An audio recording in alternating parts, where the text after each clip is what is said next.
Welcome back to another episode of 40 Facts About the 40K Universe. I am your host, Gershwin, and you are watching One Mind Syndicate. Today we continue talking about the Skitarii as we get into the specifics of Kill Team Gamma Zhul 881. This is one of the kill teams from the new Kill Team box set that came out for GW. If you're new to the channel, don't forget to subscribe. We post Warhammer 40K content every single day, every 12 hours. And of course, if you have any suggestions, just comment down below. But with that said, let's get into 40 facts on Gamma Zhul 881.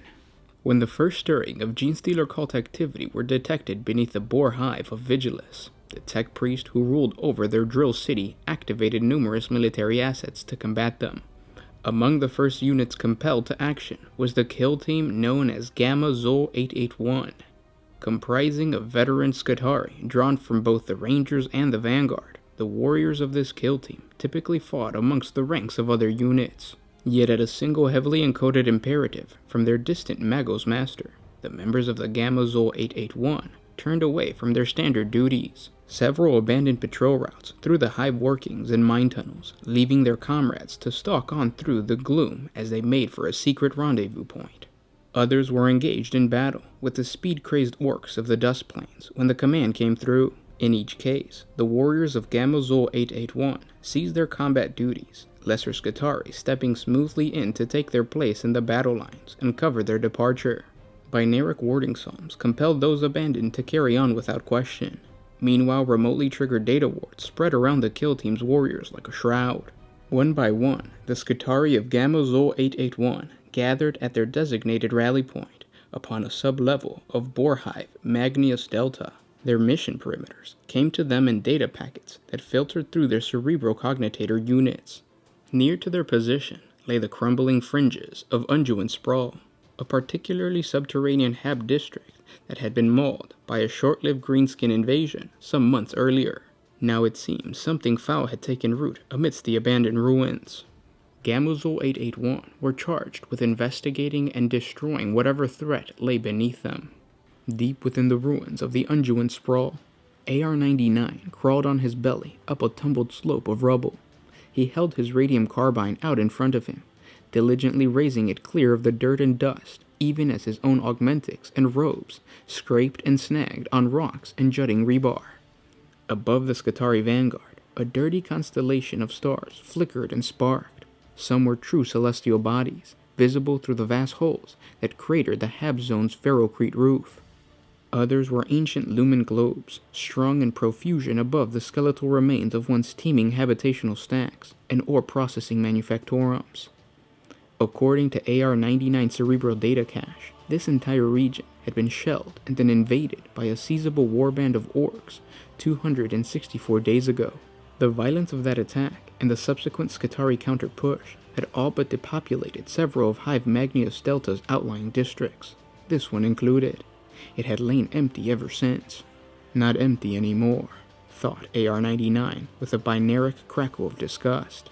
A new foe had swept up from the undermines, like waste oil rising through the sacred coolant. Genestealer cultists sought to claim this region as their own.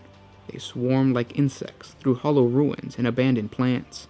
They shored up defensive positions with crude industrial barricades, booby-trapping valuable assets to hinder Skitarii reclamation efforts.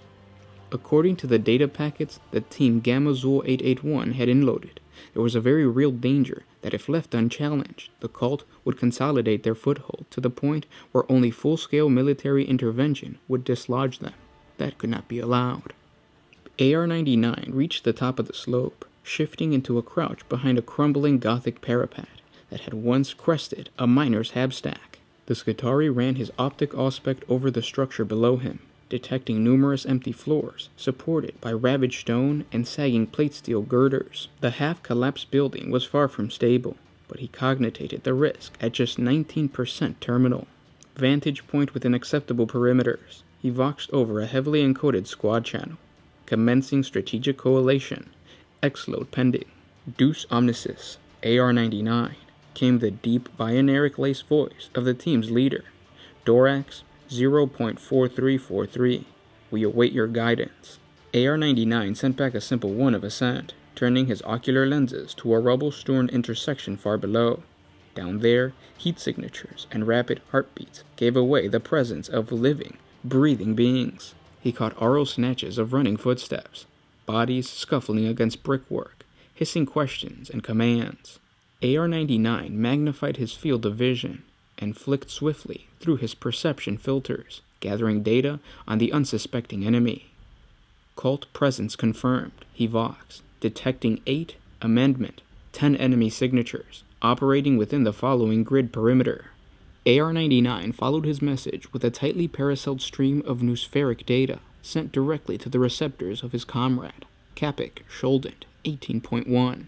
Unit 18.1 was the squad's data courser, and even as AR-99 watched, his comrade manipulated and expanded upon the data like a spider weaving a web of silk. A mission grid built quickly, overlaying AR-99's ocular feed as it would be overlaying that of his comrades. He saw targeting data, cognitional strategic predictions, and tactical analysis subroutines scrolling down his peripheral vision. There is a Promethean pipe exchange directly below street level at their location, said Dorox. Dispersal energy signatures and phylloxine mutation traces would suggest that they intend to profane the pipes with explosive booby traps in order to despoil it should our forces attempt to reclaim the sector. Foul tech heretics, exclaimed Sec 27, the most zealots of the team's warriors. That they would pollute their flesh with unsanctioned Xenos genoarchetypes is a sin enough, but to risk the very lifeblood of the holy machine is unthinkable. In the Omnissiah's name, they must die. So they shall, for he is omnipotent, and shall lend us his strength, even as he judges these tainted menials guilty, said Dorox. Yet mission optimization demands that one of the enemies be spared. Addendum. Primary mission perimeter advancement. Confirmation of target. Location paramount. Ones of ascent flashed through the noospheres from the squad's warriors. They were answered with a wordless battle plan, exploded from Dorox. AR-99 saw the binaric divinity in its simplicity and elegance. He felt a surge of approval. With their perimeter set and their plans in place, the Skitarii moved into action like the meshing cogs of a single machine. There was no need for the whispered vox chatter or request for confirmation common amongst valuable flesh soldiers. Sure in their purpose, updated in real time by bursts of data that flowed through the noosphere, they set their trap. AR-99 meticulously checked over his radium carbine, muttering binaric blessings to each system and component as he readied himself for battle. Strategic subroutines within his cerebellum monitored the noosphere signifiers of his comrades as they split neatly into 2 groups and stalked patiently around the enemy's flanks. Dorox encircled the foe to the right, accompanied by MU-575, Tove 66.75 Mark 98, and Decima 110. Sec 27 led the other group, beaming out a silent binaric serum as he led Actus 1111, Zyxos 2918, and Gryphon Reductus 89 through the ruins on the enemy's left. The foe were intent on their work, utterly unaware of the killers closing around them like a cybernetic fist. Sparks flared amidst the shadows as one of their numbers used an industrial cutter to saw away the last grating protecting the pipes. Figures scurried forward, dropping to the ground beside the ace hole and working to affix mining charges to the pipes. Their comrades paced nervously around them, autoguns held ready, body language spiky with agitation. They watched with naught but eyes of flesh, muttered AR-99. Such valuable senses will not save them. He received a blurt of agreement from close by and glanced back to see Ranger Unit Capik crawling into position beside him. The keen-eyed sniper has his galvanic rifle already blessed and primed to fire. Awaiting mandate, voxed Capik as he rested his weapon on the crumbling parapet next to AR-99's. Seconds ticked by on AR-99's internal cron. Below, the nosphoric signifiers had stopped moving. The enemy was hastily affixing their explosive in place and preparing to replace the covering with a bulky welding torch. Mandate given, came Dorox's voice over the vox. Junction valves had been sealed and the fuel flow rerouted. The exchange is isolated. Machine spirits are readied. Let the tools of the heretic betray them, and the blazing blood of the machine deliver the Omnissiah's judgment. On the rooftop, Capik squeezed his trigger. His galvanic rifle cracked, firing a single, perfectly placed shot. The round streaked between the clustered cultists and struck one of the bombs they had just affixed to the Prometheum exchange. AR-99's optics washed out momentarily as the bomb detonated, closely followed by its twin, then the remaining promethium trapped in the isolated pipes. The resultant fireball billowed up and out, hurling the entire junction skyward in a fragmentary storm of metal and ferrocrete shrapnel. Cultists were hurled through the air, tumbling like leaves on a gale, burning and disintegrating. Their bodies slammed into the surrounding ruins, walls collapsing and ceilings crashing down in an avalanche of rubble. 4 biosignatures extinguished, reported Capic, voice devoid of emotion as he updated the squad's strategic display. At his side, AR-99 swept his gun sights across the billowing smoke that choked the junction. Shapes moved down there, the enemies dashing to and fro as they sought cover from the unseeing attackers. Voices cried out in panicked questions. Autoguns barked volleys of blind fire into the ruins. Raw screams of agony floated up to him from those wounded but not slain by the blast. AR-99 waited for the perfect shot. Auto-pyranatical ballistic inhibitors keeping him from firing prematurely. A cultist emerged from the smoke, ducking behind a tangles of girders, the ridged dome of his cranium exposed to AR-99. The vanguard took his shot, and blood sprayed the streets as his target was thrown sideways, skull unfolding like the petals of a bloody flower. Engaging, Vox Thorax, galvanic rifle, and radium carbine hammered as the Skitarii advanced, pouring fire from both sides into the shocked cultists. Even defended, half-blind and caught from both sides, the cultists still rallied and fought back with an eerie synchronicity. AR-99 saw MU-575 signifier turn crimson as autogun fire raked the Vanguard's unit's torso and blew up his lung bellows. A mining charge span through the air and blasted Sec-27 from his feet, though his flesh damage barely stopped his data serum for a moment. Still the Skitarii pressed forward. Victory was close. Capic fired, and another cultist spun off his feet, blood splattering from his throat. Giving binaric praise to the Omnissiah, AR-99 sighted carefully and fired again. And those were 40 facts on Gamma Zhul 881. I hope you guys enjoyed this video, and I hope it gave you an insight as to how the Skitarii operate. They're basically the androids of the 41st millennium. They are very calculating and very precise in their attack, to the point where I feel like they're kind of like the Dark Eldar, where they don't really attack unless they know they're going to win, or sometimes just the master pushes them to do so. But very calculating, very technical, and I love that about the Skitarii. Now, again, I told you in the beginning, this is the lore from the Kill Team campaign. I didn't give you everything.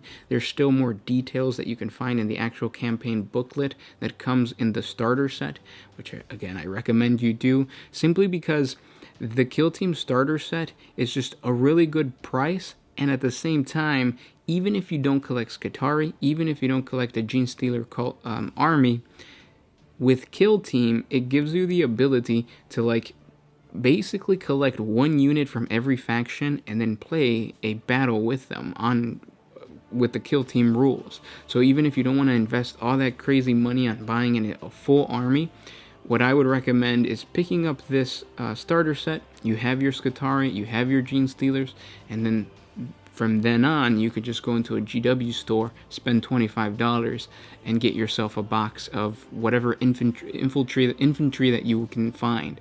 A squad of Imperial Guardsmen, a squad of Dark Eldar warriors, whatever it may be. That's basically what Skill Team is designed to do, and something that, I mean, of course, I'm going to do. I'm really excited for that. Now, like we've been telling you, we are going to be doing battle reports for Kill Team because it's just perfect for us. They're short, quick battles, and they can be filled with a ton of narrative goodness. So, of course, we're going to do that. The one that's coming up pretty soon is actually going to be the well, I'm just going to tell you guys, it's going to be the Sons of Dorn versus the Sons of Perturabo. So the Iron Fist versus the Iron Warriors. The classic of classic battles between Astartes and Chaos Space Marine. So I hope you guys enjoy that. Don't forget to subscribe to the channel if you haven't done so, even though if you're probably listening to this now, you already are a subscriber. Don't forget we have a Patreon. It's a simple $1 a month, and it helps us create more videos for you guys. Because of Patreon, we can post so often. So thank you, patrons. You guys are awesome. If you guys have any suggestions for other topics of Warhammer 40k, please comment down below. Yes, we are going to be doing the lore behind the Gene Stealer cult that comes with this campaign as well, so stay tuned for that. But other than that, thanks for listening, guys, and I'll see you tomorrow. This was Gershwin with One Mind Syndicate signing out.